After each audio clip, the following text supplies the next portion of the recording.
بسم الله الرحمن الرحيم عما يتساءلون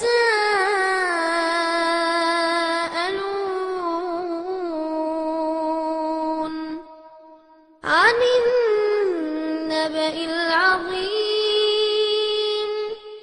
الذي هم فيه مختلفون كلا سيعلمون ثم كلا سيعلمون ألم نجعل الأرض مهادا والجبال أوتادا وخلقناكم أزواجا கண்ணியத்திற்குரிய எல்லாம் வல்ல அல்லாஹுடைய நல்லடியார்களே, அல்லாஹ் மனித இனத்தை படைத்திருப்பதனுடைய நோக்கமே தன்னை வணங்க வேண்டும் என்பதற்காக இந்த அல்லாஹ் திருமறையிலே சொல்லி காட்டுகிறான்.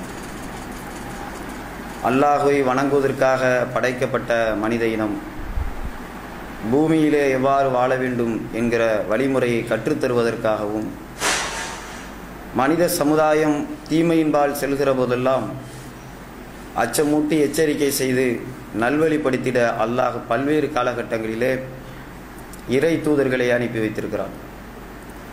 அந்த வகையிலே இறுதியாக நபிகள் நாயகம் ஸல்லல்லாஹு அலைஹி வஸல்லம் அவர்கள் அல்லாஹுடைய தூதராக மனித குலத்திற்கு நேர்வழி காட்டியாக வந்திருக்கிறார்கள்.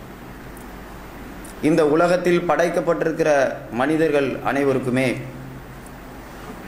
எவ்வாறு தங்களுடைய வாழ்க்கையை இந்த உலகத்திலே அமைத்து கொள்ள வேண்டும் என்கிற திட்டத்தை, அந்த வழிமுறையை உலக மனிதர்கள் அனைவரும் உணர்ந்து கொள்ளக்கூடிய வகையிலே அல்லாஹ் இறை தூதர்கள் வழியாக அந்த நேர்வழியை காட்டுகிறான்.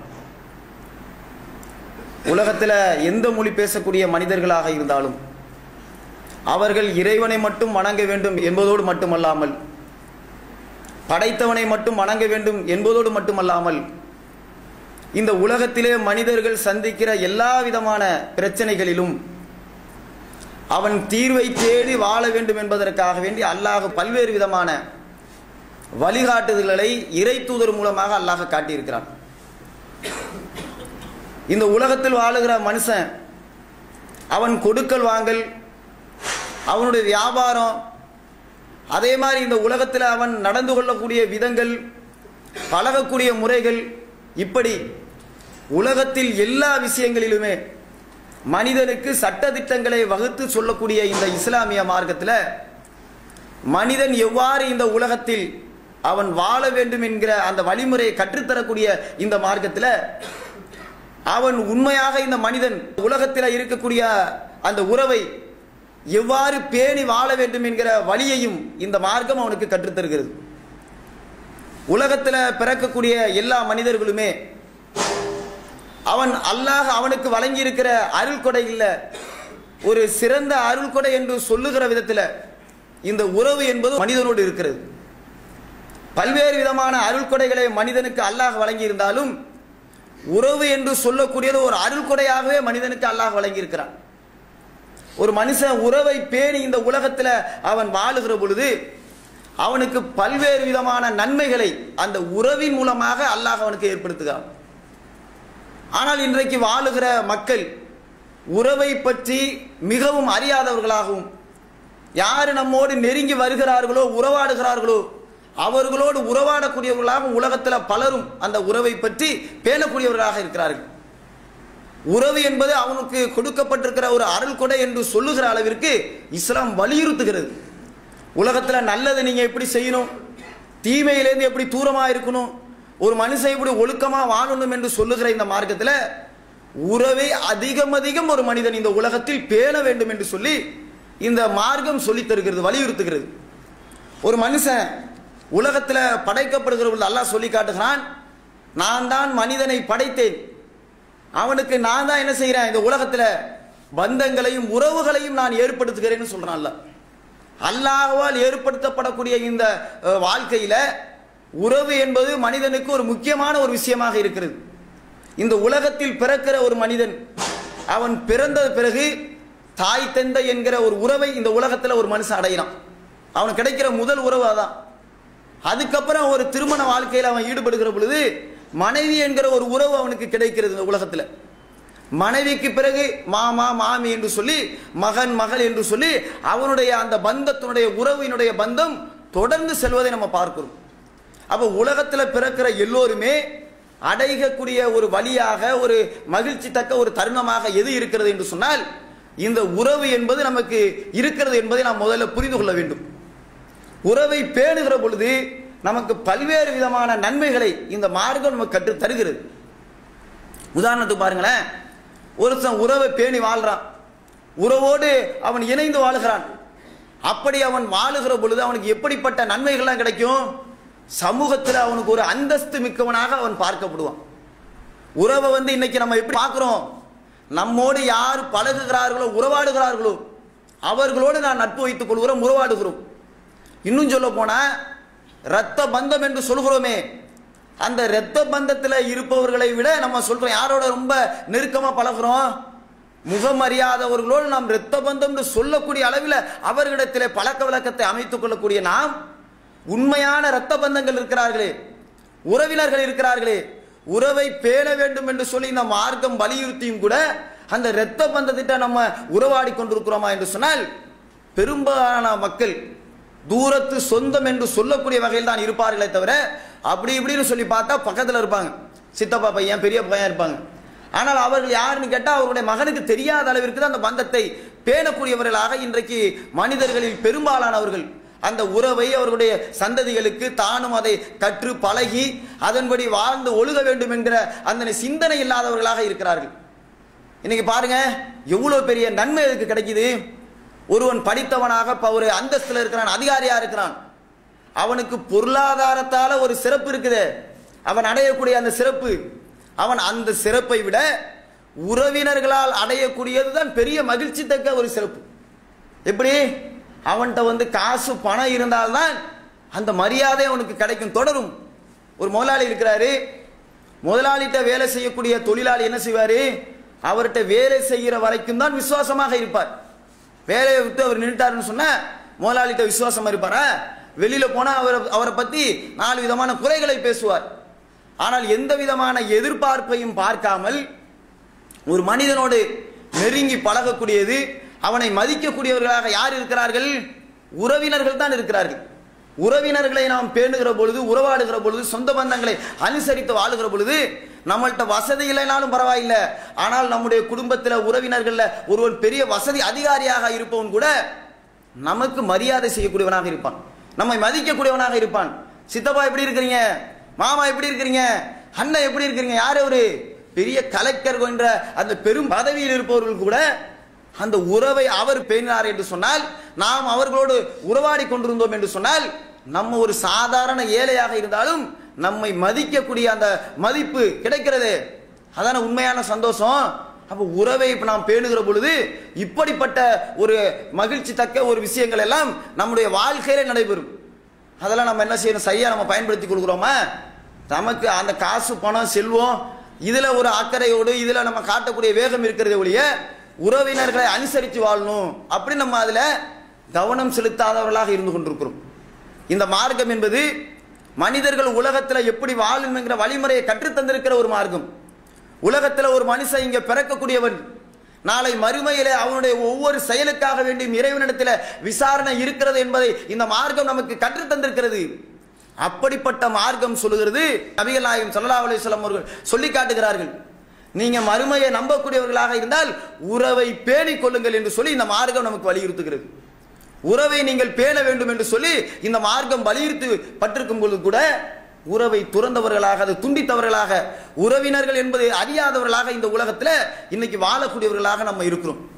அதே மாதிரி பார்த்தீங்கன்னு சொன்னா நபிகள் நாயகம் ஸல்லல்லாஹு அலைஹி வஸல்லம் அவர்கள் சொல்றாங்க, அதாவது எப்படி உறவை முறிக்கிறானே அவன் சொர்க்கத்துக்கே போக மாட்டான். யார் இந்த உலகத்துல உறவை முறித்து வாழுகிறானோ அவன் மறுமையிலே சூனம் செல்ல மாட்டான் என்று சொல்லி, இந்த உறவு என்பது அப்படிப்பட்ட ஒரு விஷயம், பேணுதலான ஒரு விஷயம், அதோடு நீங்கள் நெருங்கி கலந்து இருக்கக்கூடிய ஒரு விஷயம். வாழ்க்கையில் அது மிக முக்கியமான அம்சமாக இருக்கிறது. எப்படி இந்த உலகத்தில் நீங்கள் பொருளாதாரத்தை திரட்டுவதற்காக நேரத்தையும் காலத்தையும் செலவழிக்கிறீர்களோ அது மாதிரி உறவை பேணுவதற்காகவும் நீங்கள் செலவழிக்க வேண்டும். உணர்வை பேணக்கூடியவர்களாக இந்த உலகத்தில் வாழக்கூடியவர்களாக நீங்கள் இருக்க வேண்டும் என்று சொல்லித்தான் நபிகள் நாயகம் ஸல்லல்லாஹு அலைஹி வஸல்லம் அவர்கள் நமக்கு சொல்லி காட்டுகிறார்கள். நீங்க மறுமையை நம்புறவங்களா இருந்தா என்ன செய்யணும்? உறவை நீங்கள் பேணி வாழ வேண்டும். யார் உலகத்திலே உறவை முறிக்கிறார்களோ அவர்கள் சொர்க்கம் செல்ல மாட்டார்கள் என்று சொல்லி நபிகள் நாயகம் ஸல்லல்லாஹு அலைஹி வஸல்லம் அவர்கள் சொல்லி காட்டுகிறார்கள் என்று சொன்னால் எப்படிப்பட்ட ஒரு டேஞ்சரான ஒரு விஷயமா இருக்குது. உறவுனா சாதாரணமா நினைக்கிறோம், அதை பேணுறதுல என்ன பெரிய குறை வந்துட போகுது, பேணலாம் என்ன பெரிய கஷ்டம் வந்துட போகுது, நஷ்டம் வந்துட போது நினைச்சுக்கிட்டு இருக்கிறோம். ஆனால் அல்லாஹ்வுடைய தூதர் எப்படி எச்சரிக்கை செய்கிறார்கள்? இந்த உலகத்தில் நாம் செய்கிற ஒவ்வொரு நல்லறமும் நாளை மறுமையிலே பயனளிக்க வேண்டும் என்பதற்காக எவ்வளவு அர்ப்பணிப்பு செய்கிறோம். எல்லாம் எதுக்கு? நாளை நமக்கு சுவனம் கிடைக்க வேண்டும் என்பதற்காக, சொர்க்கத்துக்கு போகணும் என்பதற்காக வேண்டி இந்த உலகத்தில் நம்முடைய வாழ்க்கை முறை அமைத்துக் கொள்கிறோம் சீராக. குர்ஆன் ஹதீஸுக்கு உட்பட்டு இந்த உலகத்தில் நம்முடைய வாழ்க்கை இருக்க வேண்டும் என்று சொல்லி அதற்காக வேண்டி போராடுகிறோம். அதுக்கு எப்படிப்பட்ட தடை வந்தாலும் நான் இப்படித்தான் நடப்பேன், எந்த கஷ்டம் என்ன வந்தாலும் அதை சகித்து இந்த உலகத்திலே வாழ்வேன் என்று சொல்லுகிற எல்லோருமே ஏன் இப்படி கஷ்டத்தை தேர்ந்தெடுக்கிறோம்? இந்த குர்ஆன் ஹதீஸ் படி வாழ்ந்தாக்க இப்படி கஷ்டம் வரும்னு சொன்னாலும் அப்படிதான் நான் வாழ்வேன்னு சொல்வதற்கு என்ன காரணம்? நாளை மறுமையிலே நமக்கு சுவனம் கிடைக்க வேண்டும், அதை தவிர வேற எதுவும் காரணம் இருக்குதா? சொர்க்கத்துக்கு போடும் நம்ம நினைக்கிற நம்ம உறவை இங்கே ஒழுங்காக பேணி வாழ்ந்தால்தான் நாளை சொர்க்கத்திற்கு நாம் செல்ல முடியும் என்று சொல்லி அல்லாஹ்வுடைய தூதர் இப்படி சொல்கிறார்கள் என்று சொன்னால் எத்தனை பேர் உறவை நாம் பேணி கொண்டிருக்கிறோம்? உறவு பேன்றதுனா என்ன? அழகா போய் அவங்கள போய் சந்திச்சு சலாம் சொல்லலாம், அவங்க நல்லா இருக்கிறீங்களா நம்மள்ட்ட கேட்கிற அதை விட ஒரு மகிழ்ச்சி இந்த உலகத்தில் இருக்க முடியுமா? உறவினர்களை பார்த்து நல்லா இருக்கிறீங்களா, அவங்க வீட்டுக்கு நம்ம குடும்பத்தோடு போய் மகிழ்ச்சியா அவங்கள்ட்ட போய் அவங்களுடைய நலத்தை விசாரிக்கிறதுல ஏற்படக்கூடிய மகிழ்ச்சி இருக்கிறது, அதை விட ஒரு மகிழ்ச்சி இருக்குமா? எவ்வளவு ஒரு ஆனந்தமாக அந்த பந்தத்தை பேணக்கூடிய ஒரு விஷயம். இன்னும் சொல்ல போனோம்னு சொன்னா இந்த உலகத்துல நம்ம உறவாடுகிற பொழுது, நாம் உறவினர்களோடு ரொம்ப அண்டி வாழுகிற பொழுது நமக்கு கஷ்டம் அப்படின்னு சொன்னா முதல்ல யாருங்க வந்து நிப்பா? சிந்திச்சு பாருங்க. நமக்கு ஒரு கஷ்டம்னு சொன்னா அந்த உறவு தான் அந்த கஷ்டத்திற்கு கை கொடுக்கக்கூடியவர்களாக இருப்பார்கள். ஒரு துன்ப நேரத்தில் அந்த உறவினர்கள் தான் நமக்கு தோள் கொடுக்கக்கூடியவர்களாக இருப்பார்கள். கஷ்டத்திலையும் துன்பத்திலையும் வந்து நம்முடைய உறவு என்கிற அந்த பந்தத்தோடு உரிமையாக நம்மோடு நிற்பவர்கள் உறவினர்கள். அதை நம்ம நினைச்சு பார்க்கிறோமா? தோழர்களும் ஒரு முக்கியம் கொடுத்துரும், நண்பர்களும் ஒரு முக்கியத்துவம் கொடுத்தாலும் கூட உறவினர்கள் தான் முதல்ல வந்து நிற்பாங்களே, அதெல்லாம் நம்ம மறந்து இந்த உலகத்தில் வாழ்றோம். உறவினர்கள் என்பவர்கள் அப்படி எந்த விதமான எதிர்பார்ப்பையும் எதிர்பார்க்க மாட்டார்கள். பந்தத்தை இந்த உலகத்தில் உறவை பேணி வாழ வேண்டும் என்று சொல்லி நினைக்கக்கூடியவர்கள் எந்த எதிர்பார்ப்பும் இல்லை. அவர் ஏழையா இருந்தாலும் சரி என்னுடைய உறவினர், என்னுடைய ரத்த பந்தம் அப்படி உடையாந்துருவார். எவ்வளவு பெரிய அதிகாரியா இருந்தாலும் அவருக்கு ஒரு கஷ்டம்னா வந்து நிப்பாரு, கீழே வந்து இறங்கி நிப்பாரு. பாக்குறோமா இல்லையா? நம்ம பெரிய ஆள்னு மதிக்கிற ஒருத்தர் நம்ம கடையில வேலை பார்க்குறோம், அண்ணா எப்படின்னு இருக்கிறீங்க அப்படி இறங்கி வந்து பார்த்து பேசி போற. என்ன காரணம்? சொந்தக்காரு, என்னோட மச்சான் பையன், மாமா மகன் தான் அவன்னு சொல்லி நமக்கு நேரம் பேசுவார். அப்ப எப்ப உறவு என்பது அப்படிப்பட்ட ஒரு பந்தமாக இருக்கிறது, அவ்வளவு பெரிய ஒரு மகிழ்ச்சியான ஒரு தருணத்தை, ஒரு கஷ்டம்னா எல்லாரும் வந்து நிற்பாங்க. ஒரு தோப்பு மாதிரி ஒரு பிரச்சனைன்னு சொன்னா இவங்களுக்கு பெரிய உறவினர்கள் பட்டாளம் இருக்கிறது, இவர்களோடு நாம் வம்பு வைத்துக் கொள்ள கூடாது என்று சொல்லி விலகி போகிற அளவிற்கு இன்னைக்கு பார்க்கிறோமே உறவை பேணுகிறவர்களுடைய விஷயத்துல. இப்படி ஒரு நன்மையை இந்த உலகத்துல நமக்கு இந்த உறவு என்பது நமக்கு ஏற்படுத்தி தருகிறது. நாளை சொர்க்கத்திற்கு நாம் செல்வதற்கு தடையாக எது இருக்கும் என்று சொன்னால் இந்த உலகத்துல நாம் உறவை முறித்து வாழ்ந்தால் அது சொர்க்கத்திற்கு அது தடையாக இருக்கிறது. அதை நம்ம என்ன செய்யணும்? புரிஞ்சுக்கணும். அதே மாதிரி பாத்தீங்கன்னா மனுஷனா அல்லாஹ் படைச்ச பிறகு இந்த உறவு வந்து அல்லாஹ்ட்ட சொல்லுது. எப்படி? உறவு வந்து அந்த அரசனுடைய கால்களில் பற்றி பிடித்துக் கொண்டு அல்லாஹ்விடத்திலே சொல்லுகிறது. அப்ப அல்லாஹ் கேட்கிறான் என்ன அப்படின்னு கேட்கும் பொழுது அந்த உறவு சொல்லுகிறது, யார் என்னை துண்டித்து விடுகிறானோ அவனை நீ துண்டிச்சிரியா அல்லாஹ். உறவு அல்லாஹ்விடத்துல சொல்லுது. எவ்வளவு வலியுறுத்தக்கூடிய ஒரு விஷயமாக இருக்குது பாருங்க. சாதாரண விஷயமா? உறவு போய் அல்லாஹ்விடத்துல சொல்லுகிறதா, யார் என்னை துண்டித்து விடுகிறானோ அவனை நீ துண்டித்து விடியா அல்லாஹ், யார் என்னை பற்றி வாழ்கிறானோ அண்டி வாழ்கிறானோ அவனை நீ அரவணைத்து விடியா அல்லாஹ் என்று சொல்லி அல்லாஹ்விடத்திலே இந்த உறவு சொன்னது என்று சொல்லி நபிகள் நாயகம் ஸல்லல்லாஹு அலைஹி வஸல்லம் அவர்கள் சொல்கிறார்கள் என்று சொன்னால் எப்படிப்பட்ட ஒரு விஷயம்! சாதாரண விஷயமா? சாதாரணமானதா? இன்னைக்கு உறவை துண்டிக்கக்கூடியவர்கள் எல்லாம் எப்படிப்பட்ட காரணத்திற்காக துண்டித்துக் கொண்டிருக்கிறார்கள்? அற்பத்திலையும் அற்பமான ஒரு காரியம், ரொம்ப சாதாரணமான ஒரு காரியம். மகன்கிட்ட போய் கேளுங்க, இவர் யாரு? எனக்கு சொந்தக்காரு, அவ்வளவுதான். என்ன சொந்தம் தெரியாது, சொந்தக்காரு தெரியும்.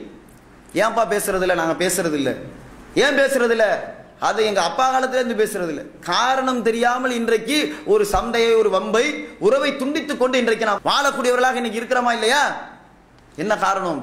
மார்க்கத்தை சரியாக நாம் இந்த உலகத்திலே அறிந்திருந்தால், மார்க்கத்தின் பிரகாரம் வாழ வேண்டும் என்கிற முயற்சி நம்முடைய உள்ளத்தில் உண்மையாக இருக்கும் என்று சொன்னால், சண்டை வம்பு எல்லாத்தையும் தூர தூக்கி போட்டுட்டு அல்லாஹ்வுடைய மார்க்கம் சொல்லுகிற அடிப்படையிலே, அல்லாஹ்வுடைய தூதர் காட்டி தந்த பாதையின் அடிப்படையிலே நான் இந்த உறவை பேணுவேன் என்று சொல்லி நிற்கிறோமா இல்லையா?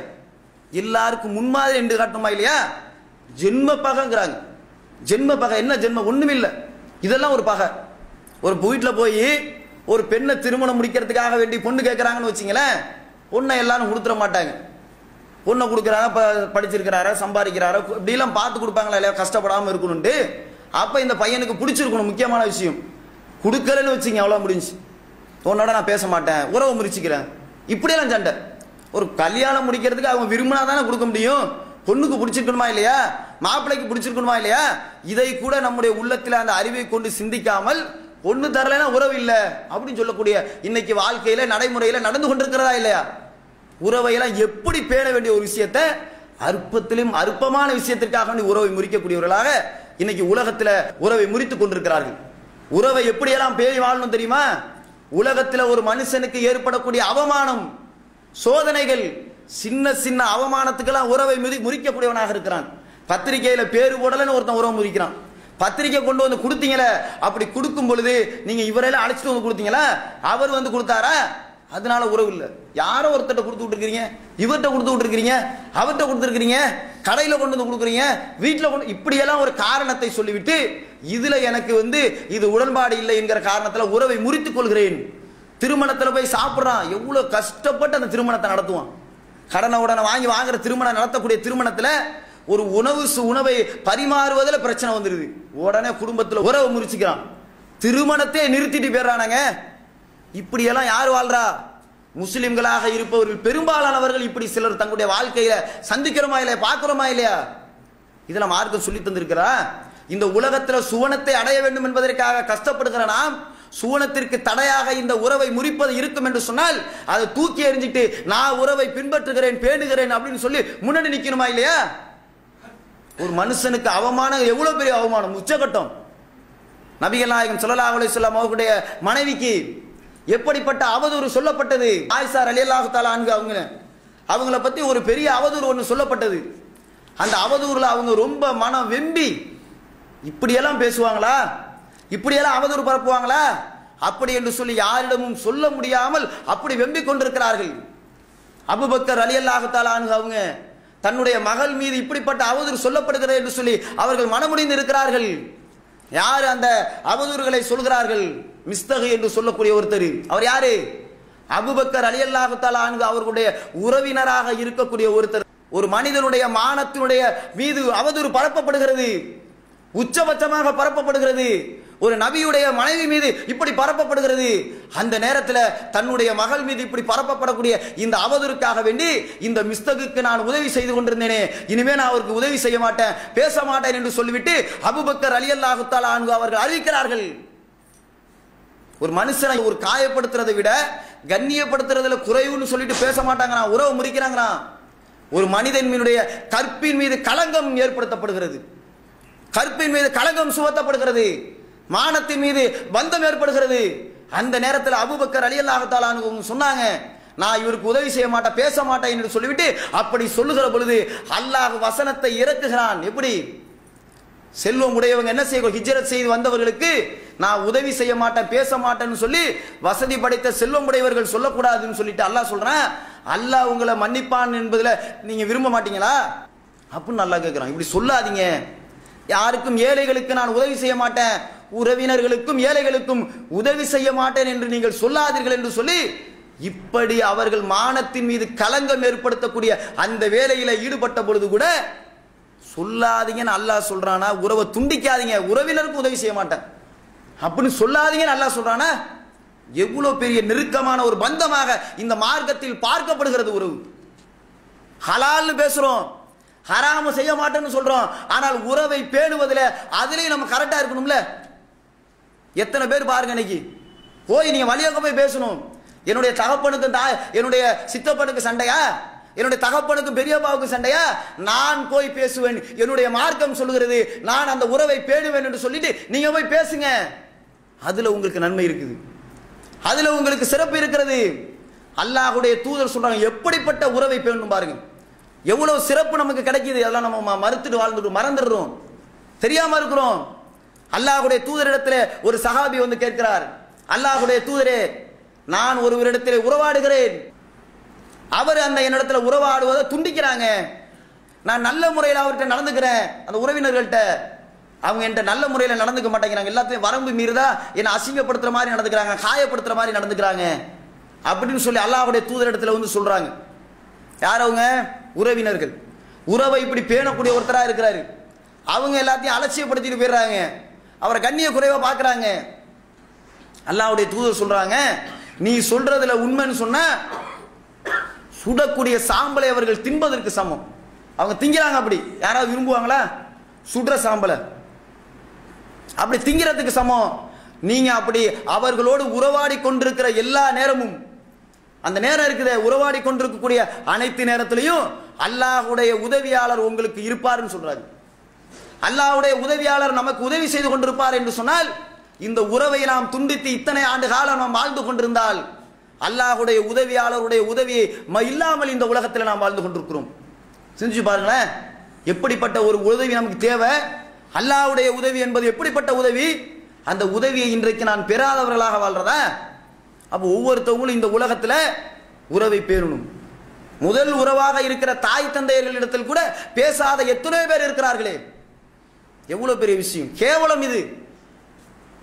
அல்லாஹ் வந்து இதெல்லாம் நாளைக்கு மறுமையில கேட்க மாட்டானா?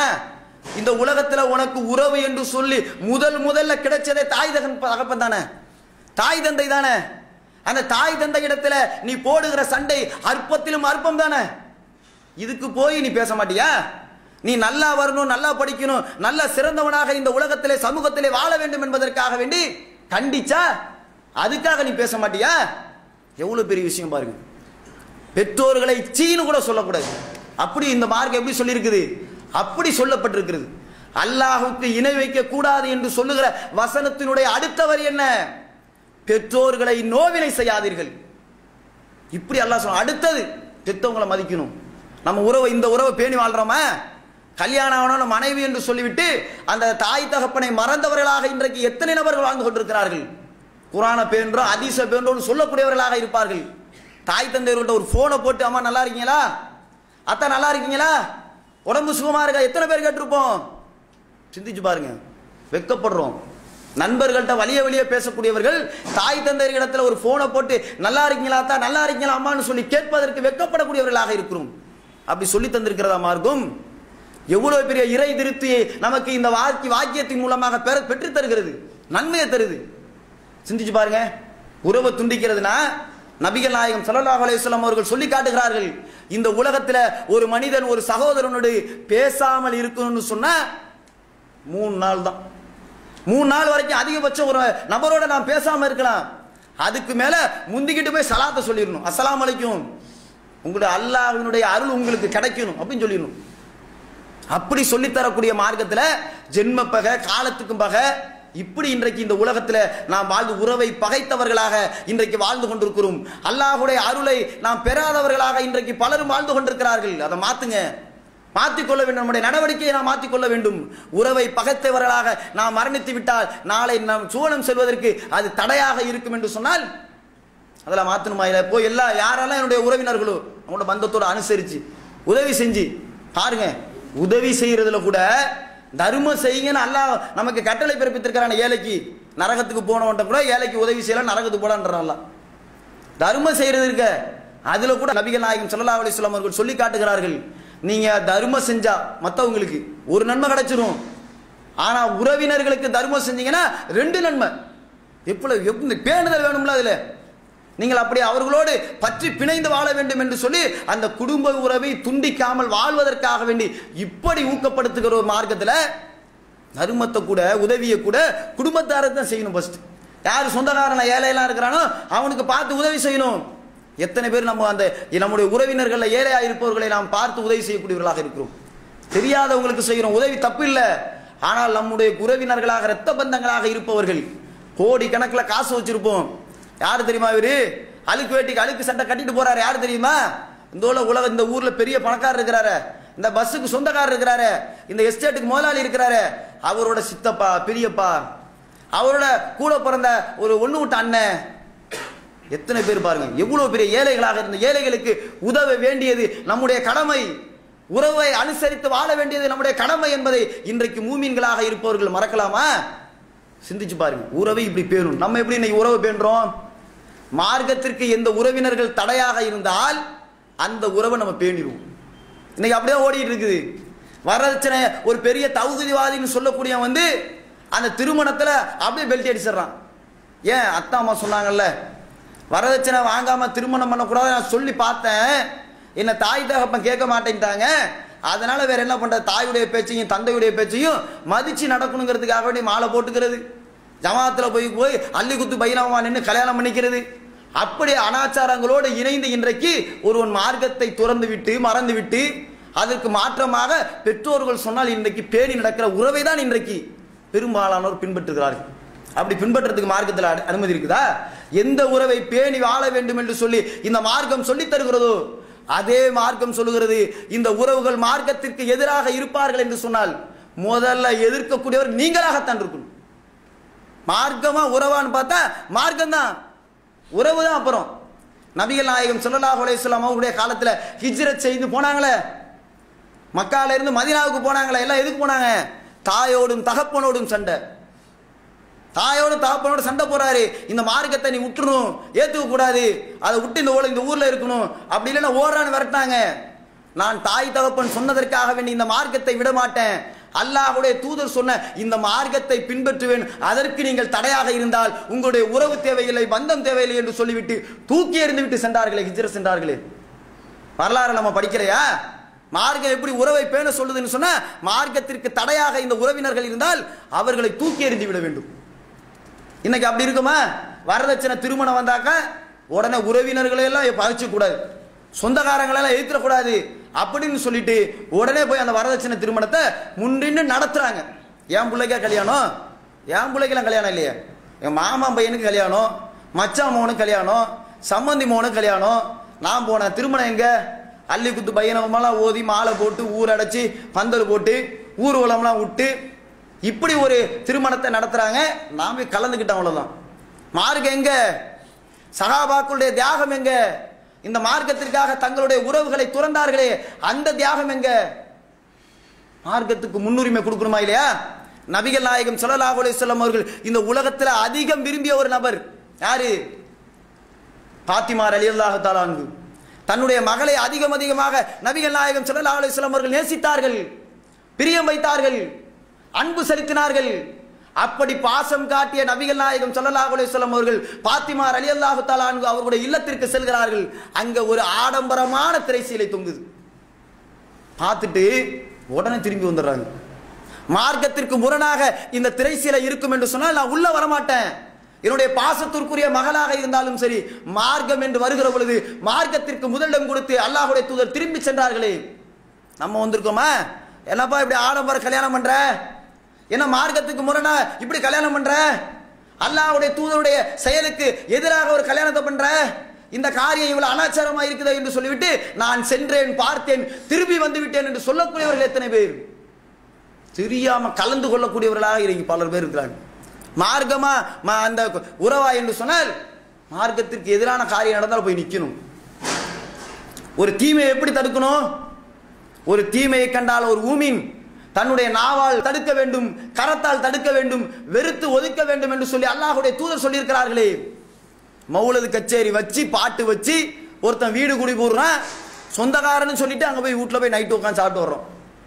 சொந்தக்காரன்னு சொல்லிட்டு யாருக்கும் தெரியாம அப்படி போய் கொல்லப்புறமா போய் உட்காந்து மனைவி குழந்தைங்க எல்லாரையும் அனுப்பி விட்டு சாப்பிட்டு அந்த நிகழ்ச்சியில கலந்துட்டு வர்றோம்.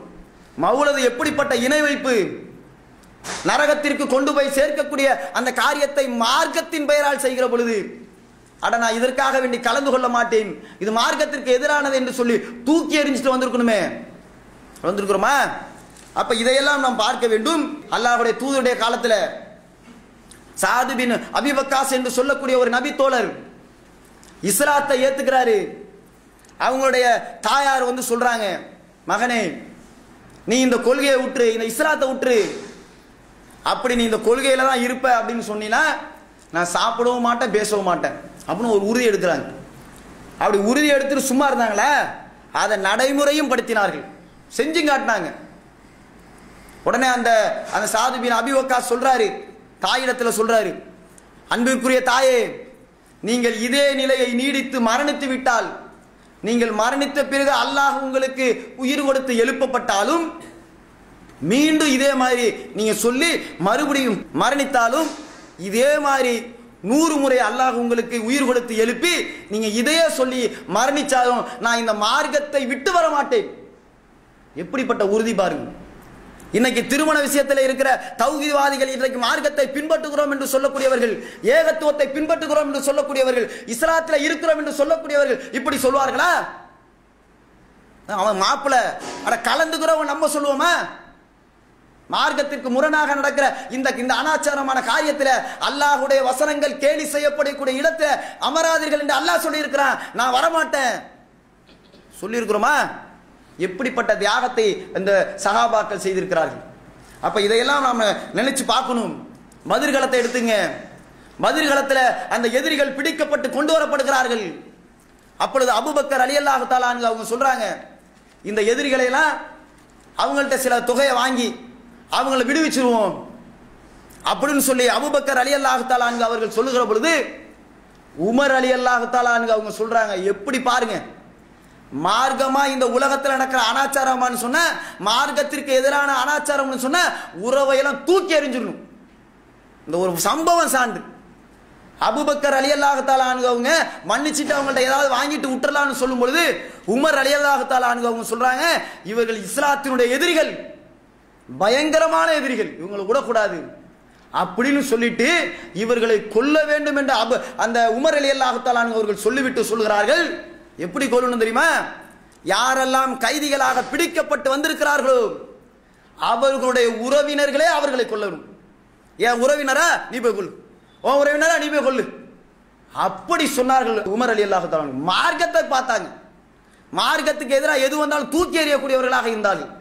அப்படி நம்ம நின்னா இன்னைக்கு மற்ற சமுதாயத்தில் உள்ள இந்த மார்க்கத்தை எப்படி பார்ப்பான்? எவ்வளவு அழகான ஒரு மார்க்கம், தீமையெல்லாம் தடுக்கப்பட்டிருக்கும்ல. ஏன் இன்னைக்கும் காலத்துக்கும் இந்த வரதட்சணை திருமணத்தை ரொம்ப கடைசி வரைக்கும் ஒழிக்க முடியல? ஒரு சீர்திருத்தம் ஏற்பட்டிருக்குது, ஒரு புரட்சி ஏற்பட்டிருக்கிறது. வரதட்சணை வாங்குவதை பெருமையாக சொல்லிக்கொண்ட காலம் மாறி வரதட்சணை இல்ல வந்து கலந்துங்க அப்படின்னு கெஞ்சி கூப்பிடக்கூடிய ஒரு நிலை இன்றைக்கு தமிழகத்தில் ஏற்பட்டிருக்கிறது. முற்றிலும் ஏன் ஒழிக்க முடியல? நிக்கா புக்கில் கடித புத்தகத்தில் இந்த சுன்ன ஜமாத்துக்காரர்கள் எல்லாம் பள்ளிவாசல்ல பகிரங்கமாக பதிவு செய்து படித்த காலம் போய் இன்னைக்கு பதிவு செய்வதை மறுக்கக்கூடிய ஜமாத்துகள் உருவாகி இருக்கிறார்கள். நாங்கள் பதிவு செய்ய மாட்டோம், வரதட்சணை திருமணத்தை நாங்கள் நடத்த மாட்டோம் என்று சொல்லக்கூடிய எத்தனை சுன்ன ஜமாத்துக்காரர்கள் இருக்கிறார்கள், இன்றைக்கு உருவாகி இருக்கிறார்கள். முற்றிலும் ஏன் ஒழிக்க முடியல? இந்த மாதிரி பிதாத்தான காரியத்தில் நாம் கலந்து கொள்ளாமல் புறக்கணித்தால் சில ஆண்டுகள்ல முற்றிலும் வரதட்சணை ஒழிக்கப்படுமா இல்லையா? இன்னைக்கு ஒரு சிலர் புறக்கணிச்சுக்கிட்டு இருக்கிறோம், விழிப்புணர்வு ஏற்படுத்தி இருக்கிறோம், அதனால இப்படிப்பட்ட மாற்றம் ஏற்பட்டிருக்கிறது. மார்க்கத்திற்கு முரணான அனாச்சாரமான கேடுகட்ட காரியத்தில் என்னுடைய உறவினர் கலந்து கொண்டாலும் நான் கலந்து கொள்ள மாட்டேன்னு சொல்லி ஆணித்தனமானின்னா 4 வாட்டி பார்ப்பான், 5 வாட்டி பார்ப்பான், மாமா வரல, மச்சான் வரல, மகன் வரல, இது எனக்கு தேவையில்லைன்னு தூக்கி போட்டுருவான். அப்படித்தானே? மகனை விட்டுட்டு மௌலது ஓதி சாமி தும்பானுங்களே. மௌல சாப்பாடு சாப்பிடல, அத்தாக்கார் மௌலது ஓதி சாப்பிட்டு தின்றுவாரா? அம்மாக்காரவங்க சோத்துல கைய வச்சிருவாங்களா? என்னுடைய மகனே சாப்பிடல நானும் சாப்பிடலன்னு மனைவி சொன்ன கனவா அடுத்த வருஷம் ஓதுவானே? இப்படி புறக்கணிக்கக்கூடியவர்களாக நாம் மாறினால் இந்த மார்க்கம் சரியான மார்க்கமாக மக்களுக்கு கொண்டு போய் சேர்க்கப்படும். எவ்வளவு அற்புதமான மார்க்கம் பாருங்க. உறவை இந்த மாதிரி பேணி வாழ்வதனால நாளைக்கு அவ்வளவு பெரிய நன்மைக்குரியவர்களாக அந்த நாம் அடைய முடியும். இந்த உலகத்திலையும் சரியான மார்க்கத்தை மக்களுக்கு கொண்டு போய் சேர்க்க முடியும். உறவினர்களுடைய விஷயத்தில் நாம் ரொம்ப கண்ணும் கருத்துமாக இந்த உலகத்தில் வாழ்ந்தோம் என்று சொன்னால் நாளை மறுமையில் அது நமக்கு சூனத்துக்குரியாக இருக்கும் என்று சொல்லி என்னை முறையை உடித்துக் கொள்கிறேன். அஸ்ஸலாமு அலைக்கும். அன்பின்கிரிய அல்லாஹ்வுடைய நல்லடியார்களே, உறவை பற்றி நபிகள் நாயகம் ஸல்லல்லாஹு அலைஹி வஸல்லம் அவர்கள் சொல்லுகிற பொழுது இந்த உலகத்தில் யாரெல்லாம் ஆயுள் நீட்டிக்க வேண்டும் என்று சொல்லி விரும்புகிறார்களோ அவர்கள் உறவை பேணட்டும் அப்படின்னு நபிகள் நாயகம் ஸல்லல்லாஹு அலைஹி வஸல்லம் அவங்க சொல்றாங்க. ஆயுள் நீட்டி வாழணுமா, உறவை சேர்ந்து வாழுங்க. அதே மாதிரி உங்களுக்கு அபிவிருத்தி, பொருளாதாரத்தில் அபிவிருத்தி செய்யணும்னு ஆசைப்படுறீங்களா, உறவை நீங்கள் பேணி வாழுங்கள் என்று சொல்லி அல்லாஹ்வுடைய தூதர் சொல்லி இருக்கிறார்கள். இந்த மார்க்கத்தை சரியான முறையிலே கற்று அதன்படி நடக்கக்கூடியவர்களாகவும் இந்த உறவை நாம் பேணுகிற பொழுது மார்க்கத்துக்கு முரணாக அந்த உறவினர்கள் கலந்து இருப்பார்களே ஆனால் அவர்களுக்கும் மார்க்கத்தை சொல்லுகிற ஒரு வாய்ப்பை இந்த உறவை பேணுவதன் மூலம் நமக்கு கிடைக்கும். அதன் மூலம் அவர்கள் நேர்வழி அடைந்தால் அதற்குரிய நன்மைகளும் நமக்கு கிடைக்கும் என்கிற காரணத்தினால இந்த உறவை நபிகள் நாயகம் ஸல்லல்லாஹு அலைஹி வஸல்லமும் அல்லாஹ்வும் எப்படி பேண வேண்டும் என்று சொல்லி நமக்கு கற்றுத் தந்திருக்கிறார்களோ அதன் அடிப்படையில் பேணி மரணிக்கக்கூடிய வாய்ப்பை எல்லாம் வல்ல அல்லாஹ் உங்களுக்கும் எனக்கும் தந்தருள் புரியாண்டு கூறி எனது உரையை நான் முடித்துக் கொள்கிறேன். அஸ்ஸலாமு அலைக்கும். அல்லாஹ்